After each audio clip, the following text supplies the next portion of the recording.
நாங்கள் அனைவரும் இப்போது திராவிட முன்னேற்ற கழகம் என்ற ஒரே கட்சியில் தான் பயணித்துக் கொண்டிருக்கிறோம்.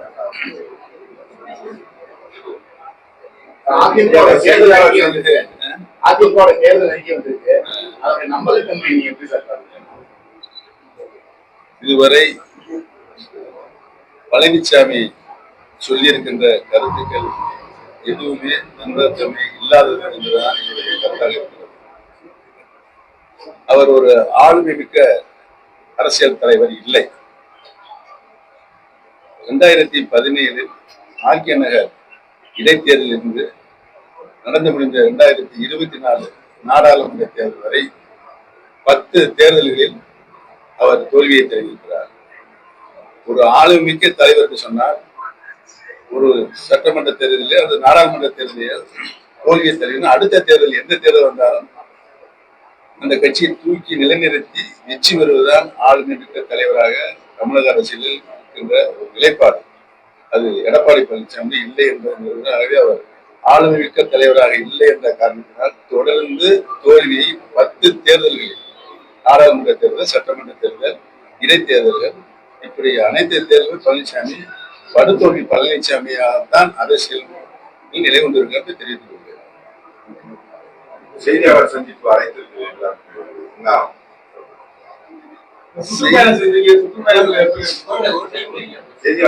செய்தியாளர் சந்திப்பை அழைத்திருக்கிற நோக்கம், பழனிசாமி என்று வெளியிருக்கின்ற தேர்தல் அறிக்கை பொய்யான அறிக்கை, அதை நாட்டு மக்களுக்கு தெளிவுபடுத்த வேண்டும் என்றுதான் நான் எல்லாம் அழைத்திருக்கிறேன்.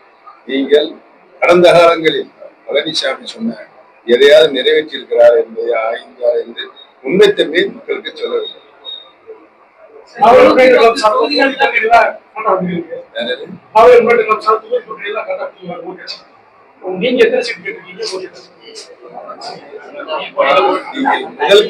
முதல் கேள்வியும் தவறானது, இப்போது கேள்வியும் தவறானது. நான் அதிமுகவில் தொண்டனாகவே தளபதி அவர்கள் வேட்பாளர் பட்டியல் வெளியிடும் போது யாரெல்லாம் வேட்பாளர் பட்டியல் இடம்பெற்றிருந்தாலும் அவர் தான் தேர்தலில் தகுதியுடையவர்கள் என்பதை தெரிவித்தார். என்னுடைய சுற்றுப்பயணம் தென் மாவட்டத்தில் 58 தொகுதி இருக்கிறது. இந்த 58 தொகுதியும் திராவிட முன்னேற்ற கழகம் மாபெரும் வெற்றி அடையும் என்று மக்கள் கருதாக அமோக ஆதரவு இருக்கிறது. தளபதி உத்தரவிட்டால் போட்டியிடும். அதிமுக பொதுச் செயலாளர் எடப்பாடி பழனிசாமி இன்னைக்கு நடந்த செய்தியாளர் சந்திப்பில் 210 தொகுதிகளில் வெல்லும் அதிமுக மீண்டும் ஆட்சி அமைக்கும்.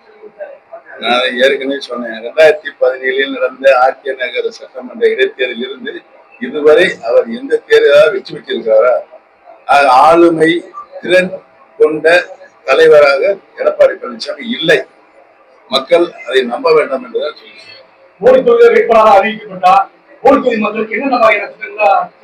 உங்களுக்கு நல்லாவே தெரியும். நீங்க நீண்ட காலமாக அந்த போடி தொகுதியிலே இருக்கிறீர்கள். சில நேரங்களில் உண்மை பேசுகிறேன், சில நேரங்களில் வேறுபாதையாக திருப்பி பேசுகிறீர்கள். நான் தோடி சட்டமன்ற தொகுதியில் 2017 முதலாக இந்த தேர்தல் களத்தில் சொன்ன வாக்குறுதிகள் ஒன்றை தவிர பாக்கி எல்லாம் நிறைவேற்றிருக்கிறோம். டாப் ஸ்டேஷனுக்கு ரோடு போடப்படும் என்று அறிவித்திருந்தேன். அது மட்டும்தான் இல்லை. ஏன் என்று சொன்னால் அதற்கு கிராடிஷன் ரொம்ப செங்குத்தான மலைப்பகுதியாக இருந்ததால் 3-4 சர்வேகள் நடத்தப்பட்டது. ரோடு போடுவதற்குரிய வசதிகள் இல்லை. அதனால் அந்த காலத்திலே டோப்கார் மூலமாக தேயிலையை ஏற்றுவதும் இறக்குவதுமாக இருந்தது என்பதை தெரிவித்து, ஆகவே இங்கே சொல்லப்படாத அனைத்து போடி சட்டமன்ற தொகுதியில் இருக்கிற அனைத்து பிரச்சனையும் தீர்த்து வைத்திருக்க தெரிவித்து, முக்கியமா மாம்பழ ஒரு சீசன் வரக்கூடிய விவசாயிகளுக்கு ஒரு மாம்பழ கூழ் ஃபேக்டரி அப்படின்னு நீங்க ஜெயிச்சாக்க அது ஏற்கனவே மாம்பழ கூழ் தொழிற்சாலை இங்கே நிறுவனத்துக்குரிய ஆயத்தமான அடிப்படை ஆய்வுகளை மேற்கொண்டோம்.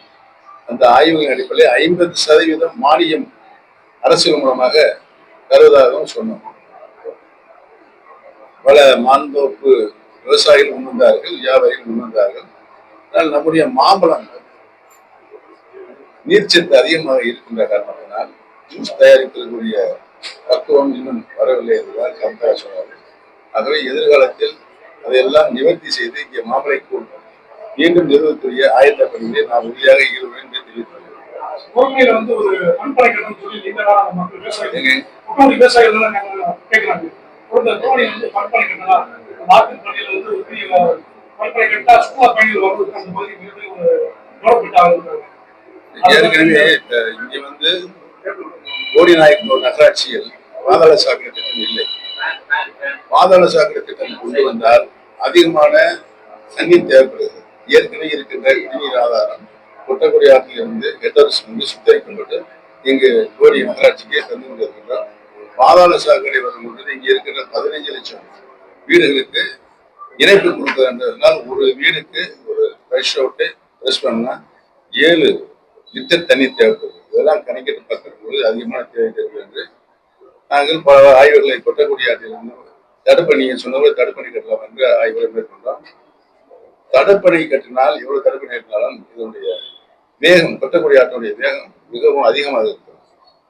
தடுப்பணையை அடித்து கீழே கொண்டு வர சூழல் இருக்கிற காரணத்தினால் மாற்று ஏற்பாடாக பெரியார் முல்லை பெரியாரிலிருந்து அங்கு ஒருங்கிணரை எடுத்து அங்க ராவாட்டர் கொண்டு வரப்பட்டு நம்முடைய தர்மத்தை பற்றி ஒரு இடம் கூட நான் வாங்கி கொடுத்தேன். அதை ட்ரீட்மெண்ட் பண்ண அங்கே அமைக்கிறேன். இந்த ராவாட்டரை சுத்தரித்து இங்கு கொண்டு வந்து ஓட்டேங்கல 2 ஓட்டேங்க கட்டிருக்காங்க. இந்த ஸ்கீம்ல புதுசாக 70-75 கோடி ரூபாய் செலவுல அதையும் பார்த்தோம்.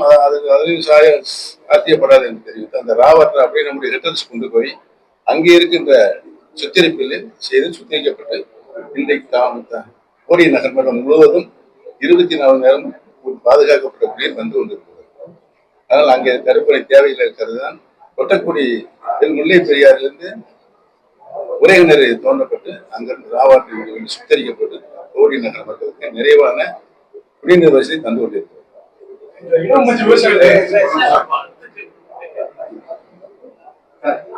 கூட்டணியில சிறிய கட்சிகள் வந்து இரட்டை சின்னத்தில் போட்டியிடாமல் பாஜக சின்னத்தில் போட்டியிட ஆர்வம் காட்டுவது இதுதான் நல்ல கேள்வி.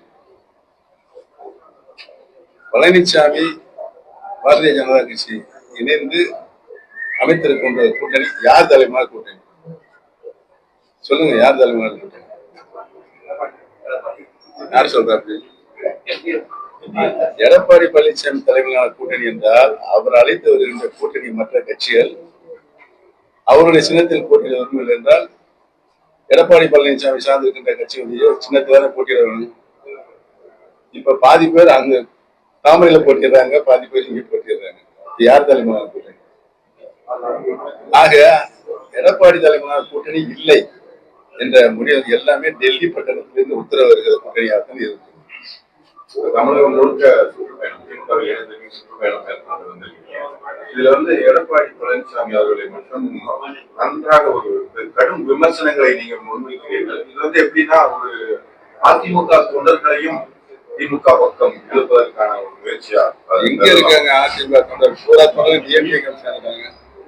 எனக்கு மிகப்பெரிய ஆச்சரியம். சுற்றுப்பயணம் பெருகும்போது அனைத்து ஏற்கனவே அம்மா காலமானதுக்கு பின்னால் லட்சக்கணக்கான தொண்டர்கள் அதிமுக தொண்டர்கள் போல டிஎம்கே சேர்ந்திருக்காங்க.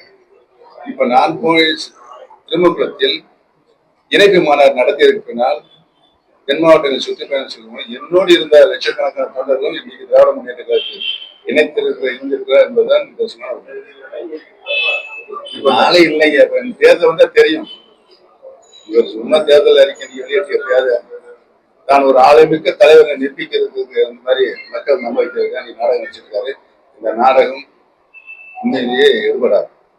இப்ப வந்து இந்த அதிமுக சட்ட விதிகளை மீட்கும் போராட்டம் வந்து நீங்க முன்னெடுத்திருக்கீங்க. அது வந்து நீதிமன்றத்தில் எழுதியிருக்கு. நேற்று கூட ஒரு மீட்டிங் சொல்லியிருந்தீங்க. அதை பத்தி கொஞ்சம் சொல்லுங்க. அதோட மூவ்மெண்ட் எப்படி? புரட்சி தலைவர் எம்ஜிஆர் அவர்கள் கழக அதிமுக என்ற இயக்கத்தை அரசியல் கட்சி இயக்கும்போது 45 சட்ட விதிகளை அவர் உருவாக்கினார். 44 சட்ட விதிகளை திருத்தம் செய்து கொள்ளலாம் அல்லது ரத்து செய்தலாம், காலத்திற்கு மாற்றம் செய்து கொள்ளலாம் என்ற அந்த சட்ட விதிகளில் இடம் இருக்கிறது. திருத்துவதற்கோ ரத்து செய்வதற்கோ. ஆனால் ஒரே ஒரு விதியை மட்டும் திருத்தம் செய்யவோ ரத்து செய்யவோ கூட என்ற தலைவர் அவரை கைப்பற்ற எழுதியிருக்காரு.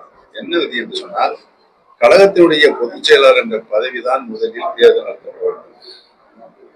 அந்த கழகத்தினுடைய பொதுச் செயலாளர் பதவியை அதிமுகவுடைய தொண்டர்கள் அவருக்கு அந்த உரிமையை கொடுத்திருக்காரு.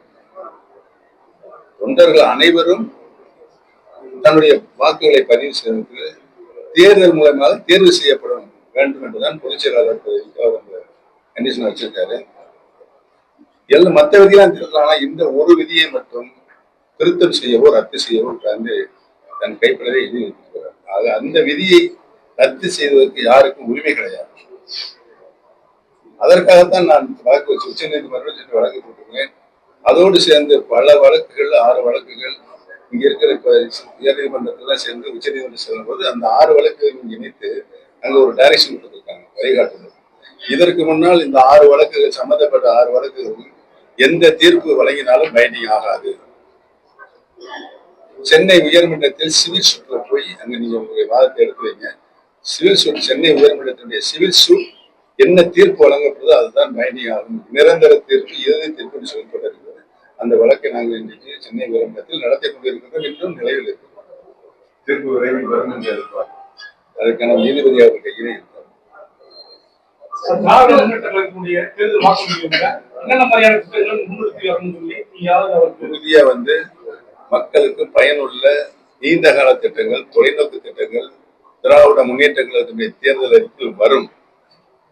தேர்தல் அறிக்கை வந்தவுடன் இன்றைக்கு இருக்கிற அரசியல் கட்சிகள் திராவிட முன்னேற்ற கழகம் தவிர துண்டக்கான துணியக்கான ஓட போறாங்க. இந்த தேர்தல்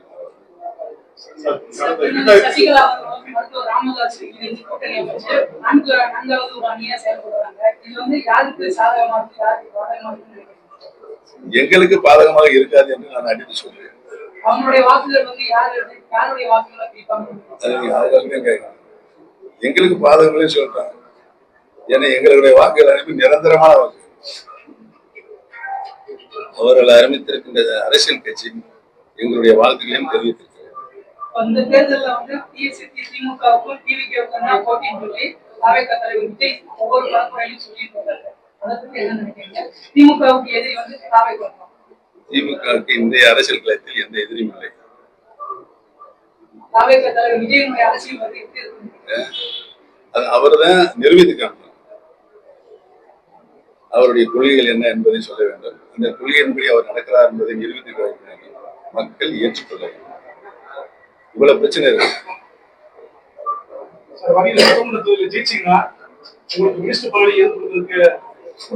முதல்ல சட்ட வேட்பாளரை நிறுத்துவதற்கு தளபதி அவர் உத்தரவிட கடந்த 2021 தேர்தலில் திமுக தேர்தல் அறிக்கையில் மகளிர் உதவி 1000 ரூபாய் அறிவிச்சு சாத்தியமில்லை சொல்லி எடப்பாடி பழனிசாமி கொடுத்தாரு. ஆனா இப்ப அதே 2000 ரூபாய் அறிவிச்சிருக்காரு. அப்போ இப்ப பிரிச்சு வழங்கப்படும் சொல்லியிருக்காரு. இது பத்தி உங்களுக்கு இலவசத்திலும் நிறைய இருக்கு. திராவிட முன்னேற்ற கழகத்தில் அறிவித்த அனைத்து திட்டங்களும் பயனுள்ள திட்டங்களாக இன்றைக்கு நாசிமன்றத்துடைய திருக்கரங்களில் கிடைத்துக் கொண்டிருக்கிறது. அவர்கள் பயனுள்ள திட்டமாக அதை பயன்படுத்திக் கொண்டிருக்கிறார்கள். 1000 ரூபாய் என்ற உரிமை தொகையை வழங்கப்படும் வழங்கினார்கள். விடியல் பயணம் என்று சொன்னார்கள். அதுவும் இன்றைக்கு மகளிர்கள் இலவசமாக பயணித்துக் கொண்டிருக்கிறார்கள். அனைத்து நிலைகளிலும் இன்னைக்கு திராவிட முன்னேற்ற கழகம் அறிவித்த தேர்தல் அறிக்கையில் இருந்ததை காட்டிலும் தேர்தல் அறிக்கை இல்லாத காட்டிலும் நிறைவாக மக்களுக்கு பல்வேறு திட்டங்களை தந்து கொண்டிருக்கிறார்கள். நீங்க ஏற்கனவே கடந்த ஆட்சி நிதியமைச்சர் எடப்பாடி பழனிசாமி அறிவிச்ச இலவச திட்டங்கள் சாத்தியப்படும். அவரால் கொடுக்கவே முடியாது. மக்களை ஏமாத்துறதுக்கு இந்த தேர்தல் அறிக்கை மூலமாக இவ்வளவு தேர்தலையும் அறிவித்தது அவரால் முடிய முடியாது. ஒண்ணு மட்டும் சொல்றேன், ஒவ்வொரு தேர்தலிலும் தேர்தல் அறிக்கையை நாங்கள் மதுவை நிறுத்துவோம் என்று சொல்லிக் கொண்டிருக்கிறோம். பழனிசாமி கூட 2019 அந்த நாடாளுமன்றத்தில் சொன்னார். 20 கொரோனா வந்துச்சு. 20 கொரோனா வந்தது. அமைதியாக தம்பிகளா, கொரோனா வரும்போது 146 நாட்கள் முழுவதுமாக மதுபான கடைகள் அடைக்கப்பட்டது. இவ்வளவு அதிகமான நாட்கள் மதுபான கடைகள் அடைக்கப்பட்ட தொடர்ந்து மதுபான கடைகளில் தொடர்ந்து நிரந்தரமாக மூடியிருக்கலாம். அதை பழனிசாமி செய்வார். 146 நாட்கள் என்பது அது மக்கள் ஓரளவுக்கு மறக்கக்கூடிய நிலைக்கு வந்து விட்டார்கள். அதனைத் தொடர்ந்து அந்த மதுபான கடை அடுத்த செயலில் இவர் சொன்னார்ல, நாடாளுமன்ற தேர்தலில் 19 நாடாளுமன்ற மதுபான கடை அடைக்கப்படும் சொன்னார்ல, செஞ்சாரா? அது மாதிரி இவர் சொன்னாலே எதுவுமே செய்ய. இப்ப எப்பயாவது இந்த 10 தோல்வியை மறைக்கிறதுக்காண்டி நிறைய புழுகு மூட்டைகளை அள்ளி விட்டுருக்காரு. எதுவுமே நடக்காது. மக்கள் மறந்து விடுகிற எண்ணத்தில் இவர் விளையாட்டு இருக்க அரசியல் விளையாட்டு. டெல்லி சென்ற போது முன்னாள் முதல்வர் அதிமுக ஒருங்கிணைப்பாளர் அப்படி கூட பார்க்காம ஒரு மத்திய அமைச்சர் காக்க வைத்து உங்களை வந்து மூன்று வருஷத்துக்கு முன்னாடி அதை செய்தியாளர்கள் சொல்லியிருக்கீங்க. தொடர்ந்து அந்த மத்திய அமைச்சர் மேல என்ன விமர்சனம்? நானே மறந்துட்டேன். இதயம் தாங்கும் இதய வேண்டும் என்ற அன்பு அண்ணா சொன்னார் சொல்லிவிட்டு மறந்து அப்பவே அதை டிராப் பண்ணிட்டேன். மிகப்பெரிய பிரச்சனை வந்து வரும்போது போதை கலாச்சாரங்கள், சிறுநீர் பாலியல் பழக்கம், மாணவிகளுக்கு பாலியல் பழக்கம், இந்த மாதிரியான நியூஸ்கள் வந்து இன்னைக்கு ஹைலைட் ஆகியே போகுது. இந்த தேர்தல் மாற்றுவதற்கு அப்புறமா, தேர்தலுக்கு அப்புறமா உங்களுடைய முயற்சியில வந்து இந்த மாதிரியான மிக சம்பவங்களுக்கு எப்படி முற்றுப்புள்ளி வைக்கிறதுக்கு இல்ல, சில சம்பவங்கள் ஜனநாயக நாட்டில் நடப்பது இயற்கை. ஆனால் அந்த சம்பவங்களுக்கு தொடர் நிகழ்ச்சியா நடவடிக்கை எடுத்திருக்கிறாரா இல்லையா என்பதுதான் பார்க்கணும். நடவடிக்கை எடுக்கப்பட்டிருக்கிறது. இந்த நடவடிக்கைக்கு தவறு செய்வதற்கு உரிய தண்டனையும் வழங்கப்பட்டு கொண்டது. இதுதான் இன்றைக்கு அரசியல். அரசு மாண்புமிகு முதலமைச்சர் அவர்கள் உடனடியாக நடவடிக்கை எடுத்திருக்கார்.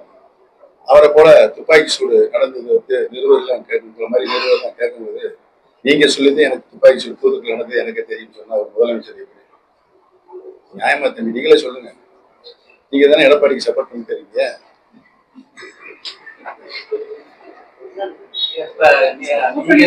டெல்லிக்கு பேச்சுவார்த்தைக்கு சென்றாரு, முதலமைச்சர் எங்களை பார்த்து பயப்படுறாரு. டெல்லிக்கு பேச்சுவார்த்தைக்கு டெல்லிக்கு போனாரு, முதலமைச்சர் எங்களை பார்த்து பயப்படுறாரு. தம்பி யாரு டிடிவி தினகரனா? அவர் தேர்தல் பிரச்சாரத்தின் போது என்ன சொன்னாருன்னு நல்லா தெரியுமா? எடப்பாடி பழனிசாமி தமிழகத்தில் முதலமைச்சராக ஏற்றுக்கொண்டால் நான் தூக்கு போட்டு சாவேன் என்று சொன்னார். நடந்திருக்குதா? இப்ப என்ன சொல்றாரு? என் அருமை அண்ணன் எடப்பாடி பழனிசாமி என்று சொல்றாரு. சகோதரர்களுக்குள்ள ஏற்பட்ட சண்டை மனஸ்தாபெல்லாம் தீர்ந்துருச்சு. அம்மாவினுடைய பிள்ளைகள் ஓரணியில இணைஞ்சிருக்கிறோம். அம்மாவின் ஆட்சி மீது இவர் வந்து டிடிவி தினகர் வந்து எடப்பாடி பழனிசாமி 420 பழனிசாமி வந்து டிடிவி பார்த்து 420. இதுக்கு நான் என்ன பதில் சொல்லுவேன்? இவர்கள் இணைந்து சந்திக்கிற அந்த கூட்டணி எப்படி இருக்குன்னு இதெல்லாம் ஆக்டிங்க, நாடகத்தை ஏற்கனவே முத்தமிழறிஞர் கலைஞர் சொல்லியிருக்கிறார். நாடகங்களே நான் ஏற்கனவே நம்புவதில்லை. நம்பாதீங்க அந்த நாடகத்தெல்லாம்.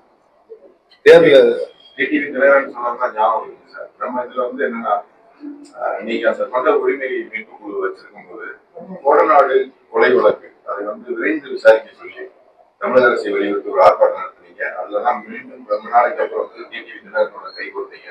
இப்ப அந்த கொலை வழக்கு சம்பந்தமா இப்ப நம்ம முதல்வர் இருக்காரு, அது எந்த மாதிரி வலியுறுத்துவீங்க? அதோட என்ன மாதிரியா? நான் ஆரம்பத்துல இருந்தே சொல்லி இருக்கின்றேன். அந்த வழக்கு விசாரிக்கப்பட வேண்டும் நான் ஆரம்பத்தில் சொல்லியிருக்கேன். உறுதியாக தளபதி அவர்கள் இந்த நடவடிக்கை எடுப்பார் என்பதை தெரிவிக்கிறார். கொலை வழக்கு இந்த தேர்தலில் எதிரொலிக்குமா? அதெல்லாம் மக்களுடைய கையில் இருக்கு, அவர்களுடைய இதயங்கள் இருக்கு. யார் அதை செய்தார் என்று நாட்டு மக்களுக்கு நன்றாக தெரியும். சந்தேகப்படுறாங்க. யாரை சந்தேகப்படுறாங்க?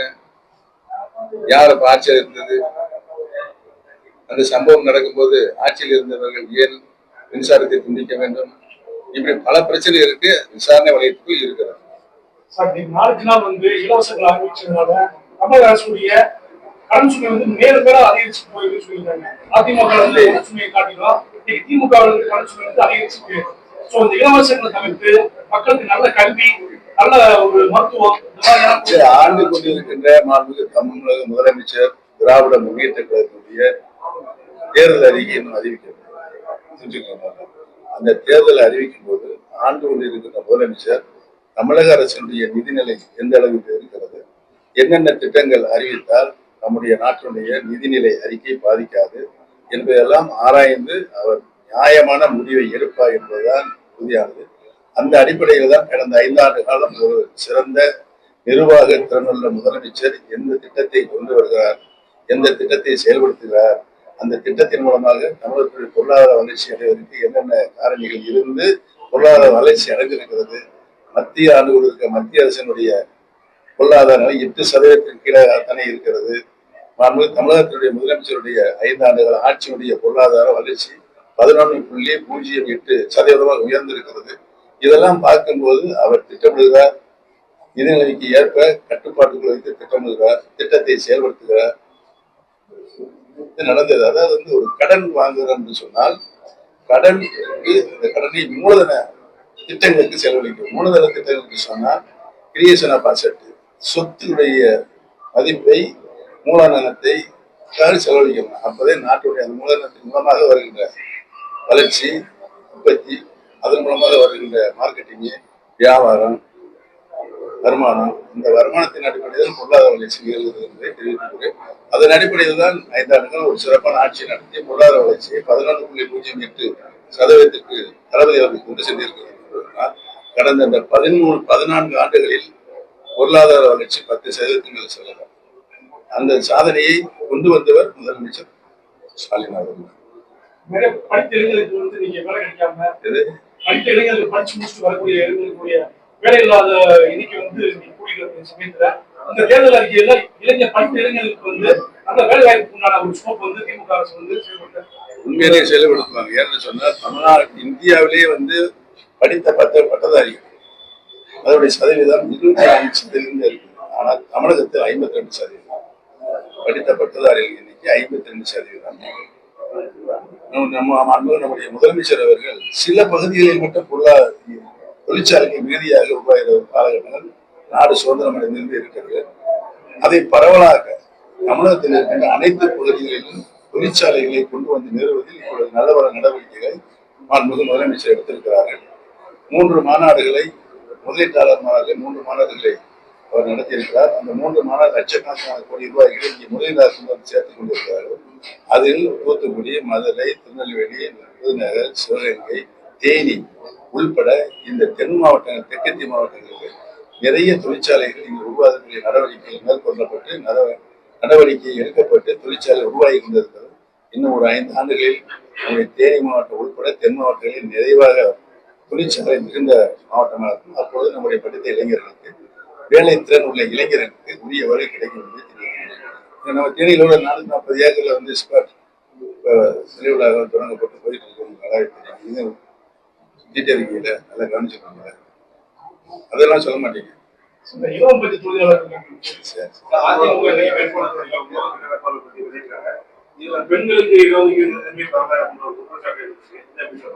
அது நீங்க எடப்பாடி பழனிசாமி கேட்கணும்.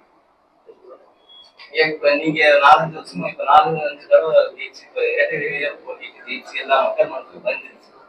அந்த இயற்கையை சேர்ந்து அந்த கட்சி சின்னம்ன்றது வந்து கட்சி சின்னம் தானே பேசணும். ஆளா பேச போறாங்க. கட்சி சின்னம் தானே பேசணும். அந்த கட்சி தம்பி 2017 இப்ப 9 வருஷம் ஆகும்.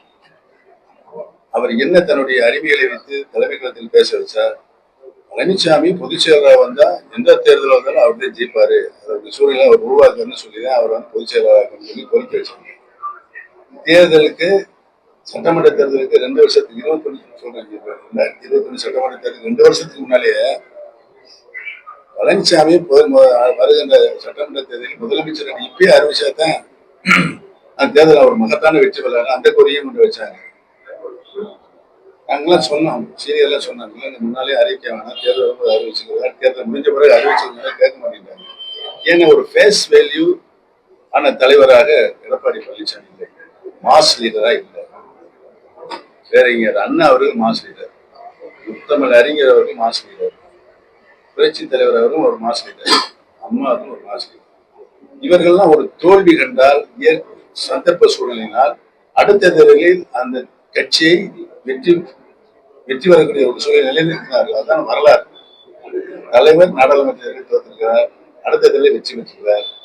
முத்தமிழ் அறிஞர் தோற்றிருக்கிறார், வெற்றி பெற்றிருக்கிறார். புரட்சி தலைவர் அவர்களும் தோற்றிருக்கிறார், வெற்றி பெற்றிருக்கிறார். அம்மா அவர்களும் தோற்றிருக்கிறார், வெற்றி பெற்றிருக்கிறார். பழனிசாமி 2012 தோல்வி அடைந்து அடுத்த தேர்தலில் வெற்றி பெற்றாரா? ஒரு தேர்தலில் வெற்றி வரல. இப்ப அதை மறைக்கணும் இவ்வளவு பக்கம் மட்டுமா இன்னைக்கு இலவசங்க அறிவிச்சிட்டு இருக்காரு. முடியாது. ஏன்னா அவர் எப்பவுமே பொய்தான் சொல்லுவாரு. ஒரு முதலமைச்சர் பொறுப்புல இருக்கிறது அடுத்த செகண்ட் அவர் நாளைக்கு நானும் முதலமைச்சர் இருந்திருக்கேன். டெய்லி 3 கவர் வரும், நாட்டுடைய நடப்புகள் உள்ள வரும். இன்னொரு கவர்ல வந்து அரசியல் கட்சிகளுடைய கூட்டங்கள் நடைபெற வரும், எங்கெங்க சட்டம் ஒழுங்கு பாதகம் ஏற்பட்டு ஒரு தவறு வரும். இதெல்லாம் வந்து எப்ப நைட்டே வந்து சேருங்க எங்களுக்கு அதை படித்து பார்க்க வேண்டும். காலையில் 4 மணிக்கு எந்திரிச்சு படிச்சு பார்த்துட்டு தலைமைச் செயலாளர் டிஜிபி எல்லாம் கூட்டு மீட்டிங் இருந்து நடவடிக்கை எடுக்கணும். அதான் முதலமைச்சருடைய பொறுப்பு. இவர் வந்து ஒரு 24 நாள் கழிச்சு நிருபர்கள் கேட்கும்போது நீங்க சொல்லுதே எனக்கே தெரியும் அப்படின்னா என்ன ஒரு பொறுப்பற்ற பேச்சா இல்லையா? அதை ஒரு முதலமைச்சர் சொல்லலாமா? இதெல்லாம் படித்தவர்களை சிந்தித்து பார்ப்பாங்க. இதுன்னு இவர் எப்படி சொல்லிட்டு இருக்காரு? நாட்டை ஆளுகின்ற முதலமைச்சரே வந்து நீங்கள் சொல்லித்தான் எத்தனை பேர் இறந்தாங்க சொல்லுங்க தம்பி, எத்தனை பேர் இறந்தாங்க? எத்தனை பேர் காயப்பட்டாங்க? 42 பேர் காயப்பட்டாங்க. நான் வந்து அவரை கூப்பிட்டேன், வாங்க தூத்துக்குடி போய் ஹாஸ்பிட்டலுக்கு காயப்பட்டெல்லாம் பார்த்து இல்லை நான் வரல, நீங்க போய் பார்க்கலாம். நான் தான் போய் பார்க்கிறேன். அங்கே போய் பார்த்துட்டு பாதிக்கப்பட்ட 42 மருத்துவமனை இருந்த நோயா குண்டடிப்பட்ட ரத்த காயத்தை பார்த்தேன், ஆறுதல் சொல்லிட்டு வந்தேன். சார், நீங்க வந்து திமுகவுல முதலமைச்சருடன் பார்த்து இணைவதற்கு முன்னால் பல பத்திரிகையாளர்கள் சந்திப்புல என்ன சொல்லியிருக்கீங்கன்னா, அதிமுகவுல நான் என்ன தவறு செஞ்சேன், என்னைய அதிமுகவுல எந்த கோரிக்கையும் எந்த நிபந்தனைகளையும் இன்றி நான் இணைய தயார் அப்படின்னு சொல்லியிருந்தீங்க. அப்போ நீங்கள் சொன்னது மாதிரி எந்த கோரிக்கையிலுமே எந்த நிபந்தனையுமே இல்லாம சரின்னு சொல்லிட்டு அதிமுகவுல சொல்லியிருந்தா நீங்க தொடர்ந்து அதிமுகவுல பயணிச்சிருப்பீங்க. நீ பயங்கரமா கனவு பண்ணிருக்கீங்க. இந்த கனவுக்கு நான் எப்படி பதில் சொல்ல முடியும்? நான் எந்த தவறும் செய்யவில்லை அப்படிங்கிறது எனக்கு தெரியும், மக்களுக்கு தெரியும், உங்களுக்கு கூட நல்லாவே தெரியும். அவர் வந்து அகங்காரத்தினாலும் ஆணவத்தினாலும் சர்வாதிகாரத்தையும் கட்சியையும் ஆட்சியும் தன் கைக்குள்ளே கொண்டு வந்து இறுக்கி பிடிச்சுக்கணும், யாருக்கும் கொடுக்குறாங்க. பன்னீர்செல்வம் அவருக்கு முன்னாலேயே வந்து முதலமைச்சரா இருந்திருக்காரு. அவரும் பேரளா வந்து கட்சியில ஒரு நிர்வாக பொறுப்பு இருந்தாருன்னா அவர் வந்து அதை சகித்துக் கொள்ளக்கூடிய மனப்பக்கம் அவருக்கு இல்ல. இல்ல சார், சொல்லி கேளுங்க, நான் சொல்லி முடிச்சுக்கிறேன். சகிச்சு மனப்பக்கம் இல்லை. நானும் அவருக்கு முன்னாடி முதலமைச்சரா இருந்திருக்கேன். ஆனா தர்மத்தன் சின்னம்மா வந்து அவரை முதலமைச்சர் ஆகிட்டு போயிட்டாங்க. தர்மத்தந்திரம் கொடுத்தது. அப்ப எனக்கு என்ன ஆதரவு இருந்தது நல்லாவே தெரியும். அது சமரசம் பேச வரும்போது அவர் முதலமைச்சராக தற்சமயம் இருந்து கொண்டிருக்கிறதா இப்ப இணைப்பு நடைபெறுகிறது. ஆகவே அவரே தொடர்ந்து இருக்கட்டும் என்று சொன்னாலும் சரி என்று சொல்லி சரி, அதனால் வந்த வினைதான் இப்போ. ஆமா சார், இப்ப என்னன்னா அப்படி அவர் சரின்னு சொல்லியிருந்தா அந்த காலகட்டங்கள்ல அவர் சரின்னு சொல்லியிருந்தா இன்னும் நீங்க அதிமுகவுல பயணிச்சிருப்பீங்களா, திமுகவுக்கு போயிருப்பீங்களா? எத்தனை வருஷம் நியாயமான கேள்வி இருக்கு. அதுக்கான மனசு இல்லைங்க. மாறுபட்ட கருத்துக்கள் கொண்ட தன் இயக்கத்தில் இருக்கிறவர்கள் நிறைய பேர் இருக்கிறாங்க, எல்லா இயக்கத்திலும் இருக்கிறாங்க. அவர்களை அரவணைச்சு சில மனப்போக்கு எடப்பாடி பழனிசாமி இல்ல, அதைத்தான் அதை காட்டுகிறது. நிபந்தனையற்ற ஆதரவு நான் தருகிறேன். உங்களுக்கு தெரியும், 4 மாசம் முன்னால ஹோம் மினிஸ்டர் வந்து டெல்லியில வந்து சந்திச்சு வந்தார். அவர் வந்து எனக்கு எந்த கமிட்மெண்ட்டும் சொல்லலை. என்னங்க ஓபிஎஸ் உங்களுடைய கோரிக்கை என்னன்னு கேட்டார். சார், எனக்கு எதுவுமே வேணாம், கட்சி மட்டும் அனுப்பிச்சு விடுங்க, உங்களால் முடியும்னு சொன்னேன். நான் சொன்னேன், அந்த கேட்க மாட்டேன், என்ன செய்யறது? அந்த சூழ்நிலையில் ஒரு ஹோம் மினிஸ்டர் சொல்லப்படுகிற போது எப்படி இருக்கு பாத்துக்கலாம். இதேதான் வந்து போன சட்டமன்ற தேர்தல் நடந்துச்சு, ஒரு நல்லாவே ஞாபகம் இருக்கு. நான் அது பல பேட்டிகளை சொல்லியிருக்கிறேன். ஹோம் மினிஸ்டர் வந்து பேசினாங்க, பழனிசாமி, நான், ஹோம் மினிஸ்டர் சந்தோஷ் 4 பேரும் பேசணும். ஹோம் மினிஸ்டர் என்ன சொன்ன, கடந்த நாடாளுமன்ற தேர்தலில் மிகப்பெரிய ஒரு தோல்வி நீங்கள் கண்டிருக்கிறீர்கள். சாரி, நாடாளுமன்ற தேர்தலுக்கு முன்னால அவருக்கு ஒரு 20 சட்டமன்றத்தில் ஒரு 20% தொகுதியை கொடுங்க, யாருக்கு டிடிஐ 20 தொகுதி கொடுங்கன்னு சொன்னார். அதெல்லாம் முடியாது அப்படின்றார். யாரு?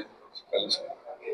15 தொகுதியை கொடுக்கலாமான்னு கேட்டார். முடியாண்டார். 12 கொடுக்கலாம் முடியாண்டார். 10 கொடுக்கலாமா முடியாண்டார். நீ எத்தனை சட்டமன்ற தொகுதியை ஜெயிப்பேன்னு கேட்கிற திரும்ப கேளு. 150 சட்டமன்ற தொகுதியில் நான் வெற்றி பெறுவேன். அப்படியா? சரி. அப்ப நான் சொன்ன டிடிஐ இந்த சட்டமன்ற தேர்தலில் போட்டியிட மாட்டேன், நீ 150 சீட்டு ஜெயிச்சிருக்கீங்கள, அவர் சொல்லுகிற நபருக்கு நீங்க வெற்றி அடைந்து முதலமைச்சர் ஆனதற்கு சொன்னால் 10 வாரியத்தில் கொடுக்கலாம்னு கேட்கிறாரு. அதுக்கு முடியாம, அது கூட சொல்ல முடியாம அப்படியே வந்து எந்த பதிலும் சொல்லாம கொண்டு சேர்ந்துட்டார். இது நடந்தது உண்மை. நாங்கள் 4 பேர் தான் ஒரு அறையில் உட்கார்ந்து பேசிக்கிட்டு இருக்கிறோம். காலம் கடந்ததுனால் அடுத்த உண்மையை நான் சொல்ல வேண்டிய கட்டாயத்தினால் சொல்லிக் கொண்டிருக்கிறேன். ஒரு 3 முறை அதிமுகவின் 3 முறை முதல்வராக இருந்தவர், 15 ஆண்டுகள் சட்டமன்ற உறுப்பினர், அமைச்சர், பன்முகம் கொண்ட 15 ஆண்டு 5 ஆண்டுகள் அமைச்சர், சட்டமன்ற உறுப்பினர், இந்த கோழித்துறை. அப்படி இருக்கிற 2 முறை பெரியலாம் தொகுதி, அது டீலிமிட்டேஷன்ல இருந்து சிறுவானதுனால இங்க அப்படி இருக்கிறவர் திமுக இணைந்து விட்டார் தாய் கழகத்தில் அப்படின்னு சொல்ற இந்த எந்த அளவுக்கு கொடுமையை நான் அனுபவிச்சிருப்பேன் 4 வருஷம், எந்த அளவுக்கு நான் 4 வருஷம் பழனிசாமி முதலமைச்சராக இருக்கும்போது எந்த அளவுக்கு கொடுமைகளை நான் சந்தித்திருக்கிறேன் என்பதை நீங்களே யூகித்துக் கொள்ள வேண்டும். சொல்ல முடியாத கொடுமைகள், வேதனைகள். கட்சி என்றால் படுபாதாளத்தில் கொண்டு போய் தள்ளி கொண்டிருக்கிறாரு என்ற கவலை. ஒரு முதலமைச்சராக ஆக்கப்பட்டவன் திரும்பவும் உரியவருக்கே நான் கொண்டு கொடுத்திருக்கிறேன் 2 முறை, 3ஆம் முறையும் நான் கொடுத்திருக்கிறேன். எந்தவித முரண்பாடும் முரண்டு பிடிக்கவில்லை. அவர்களை பார்த்து தரக்குறையாக நான் பேசவில்லை. எனக்கு முதலமைச்சர் கொடுத்தது தரக்குறையாக பேசவில்லை. பழனிசாமி அப்படி நடந்து கொண்டாரா அரசியலில், தமிழகத்துடைய அரசியல்? நீங்கள் யூகித்து பார்க்கணும். தம்பி, நீங்க ரொம்ப சப்போர்ட் பண்ணீங்கல்ல, நடந்திருக்கிறாரா? சொல்லுங்க, சத்தம் போட்டு சொல்லுங்க. இவர் சொல்ல நடந்திருக்கிறாரா? சொல்லுங்க. இப்படி ஆட்டீங்களா, இப்படி ஆட்டீங்களா? சொல்லுங்க தம்பி, நம்மளுக்கு தானே பிரிச்சுக்கோங்க. அப்படி இருக்கும்போது அந்த அதிமுகவினர் உங்களை விமர்சனம் பண்றதை எப்படி நீங்க எதிர்பார்க்கறீங்க? நியாயம் இல்லாத விமர்சனம். அவங்களுக்கு தெரியும், அவங்களுக்கு எனக்கு சப்போர்ட்டா தான் பேசுறாங்க. தலைமை கழகத்துல பேசுன்னு சட்டம் பண்றதே கிடையாது. அகங்காரம், ஆணவம். அதனால இன்னைக்கு படுகொலையாரு உதயகுமாரி கடற்படை எடுத்துனாரு, நம்பட்டி எடுத்து போய் பழனிசாமி அள்ளிட்டு போய் புரிய போட்டு மூடிட்டாங்க. அவங்க ஒரே வார்த்தையில் சொல்லணும். திராவிட கொள்கை கோட்பாடுகளுக்கு நீங்க இணைந்து கட்சியில் இணைந்திருக்கீங்க. ஒரு அரசியல் பயணம் படிக்கிற காலத்திலே திராவிட இயக்கத்திலே கொள்கை கோட்பாடுகளுக்கு நான் கட்டுப்பட்டவனாக இருந்திருக்கிறேன், நடவடிக்கையில் இருந்திருக்கிறேன். தெரிஞ்சிருக்கேன். நான் கல்லூரி வாழ்க்கையும் சரி, மற்ற வாழ்க்கையும் சரி இருந்திருக்கிறேன். எங்களுக்கு ஒரு வந்தது. இப்போது எனக்கு தாய் கணக்கில் நான் இருந்திருக்கிறேன். என்று சொன்னால் இன்னைக்கு நடைபெற்றுக் கொண்டிருக்கின்ற மாண்புமிகு முதலமைச்சர் அவர்கள் அனைவரையும் அரவணைக்கின்ற போக்கில் அனைத்து மக்களையும் ஒரு தாய் மக்களாக பாவித்து ஒரு சிறப்பான ஆட்சியை ஜாதி வித்தியாசம் இல்லாமல், மதங்கள் வித்தியாசம் இல்லாமல், மதசார்பற்ற இயக்கத்தினுடைய தேர்தல் கூட்டணிய தலைவராக இருந்து கொண்டு பல தேர்தல்களை சந்தித்து வெற்றி கண்டிருக்கிறார்கள். இந்த தேர்தலிலும் அவர் கொண்ட கொள்கைக்கு மாபெரும் வெற்றி கிடைக்கும் என்பதை தெரிவிக்கிறார். கடந்த தேர்தலில் உங்களை எதிர்த்து போட்டிட்ட வேட்பாளர் பக்கத்தில் இருக்காரு.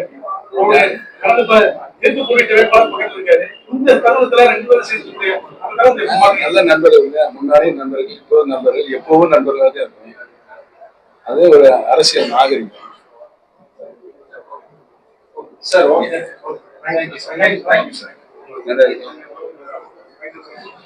நீங்களே ஒரு முடிவு தரீங்க. பன்னீர்செல்வ பாடா படத்தை நிப்பாட்டிக்கிறேன். அப்படி இல்ல சார், செய்தியாளர் சந்திப்புல வாக்குறுதிகளை பற்றி கொஞ்சம் தெளிவாக எந்த செய்தியாளர் சந்திப்புக்கு அழைத்ததன் நோக்கமே எடப்பாடி பழனிசாமி அவர்கள் உயரான வாக்குறுதிகள் சொன்ன வார்த்தை எந்த மாதிரி தெளிவாக கடந்த பல காலம் தென் மாவட்டங்கள் பூரா அரசியல் சுற்றுப்பணி போயிருக்கீங்க. சமீபமா அந்த 10 நாட்கள் போனதுல உங்களுக்கு மன நிறைவா இருக்கா? கட்சி தொண்டர்கள், பொதுமக்கள், மற்ற தாய்மார்கள் எப்படி எழுச்சி இருக்கு? நீங்க என்னை பார்த்துட்டே இருக்கீங்க. 2014 என் மகிழ்ச்சியே தொலைஞ்சு போச்சு. பாத்தீங்களா நான் எப்படி இருக்கேன்? ஜம்முன்னு மகிழ்ச்சியோட இருக்குன்னா நிறைய பேர் சொல்றாங்க போகும்போது, இப்பதான் நீங்க மகிழ்ச்சியோட இருக்கீங்க, சந்தோஷமா இருக்கீங்க. ஒரு 10 ஆண்டு காலம் அவங்க மகிழ்ச்சி அவங்க முகத்துல நம்ம பார்க்க முடியல அப்படின்னா நான் எவ்வளவு வேதனைப்பட்டிருப்பேன். இந்த பழனிசாமியோட பயணித்ததுனால எவ்வளவு வேதனைப்பட்டிருப்பேன் என்பதை அவர்கள் கூர்ந்து என்னை கவனித்திருக்கிறார்கள். சொல்லுங்க, நீங்களும் சொல்லுங்க, நான் எப்படி இருக்கிறேன்? மகிழ்ச்சியா இருக்கா இல்லையா? அண்ணே, நான் ஏதாவது கேள்வி உங்களுக்கு பாப்பீங்க, சொல்லுங்க.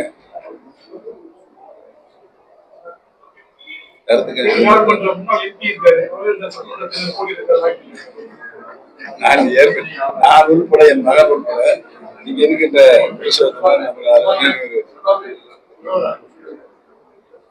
அனைவருக்கும் தளபதி வாய்ப்பு தந்தா போட்டிருக்காங்க. இவருக்கு அவருக்குன்னா கிடையாது. வேற என்ன கேள்வி?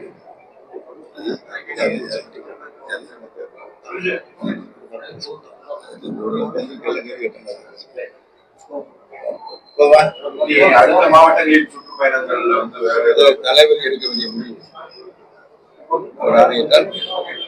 இணைந்த 2ஆம் நிலைய தென் மாவட்டத்துக்கு போயிட்டு சொன்னாங்க போனேன். நான் பல முறை தென் மாவட்டத்தில் நாடகம் போயிருக்கிறேன், அம்மாவோட போயிருக்கிறேன், பல தலைமை செய்த போயிருக்கிறேன்.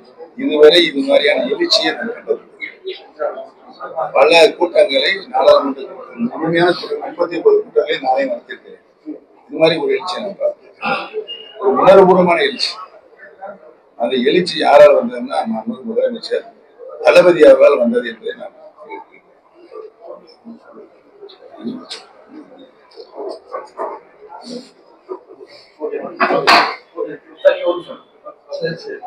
தளபதி அவர்கள் கருத்து, அவர்களுடைய கருத்து என்றைக்கும் வெற்றி பெறும் என்பதுதான் வரலாக இருந்திருக்கிறது.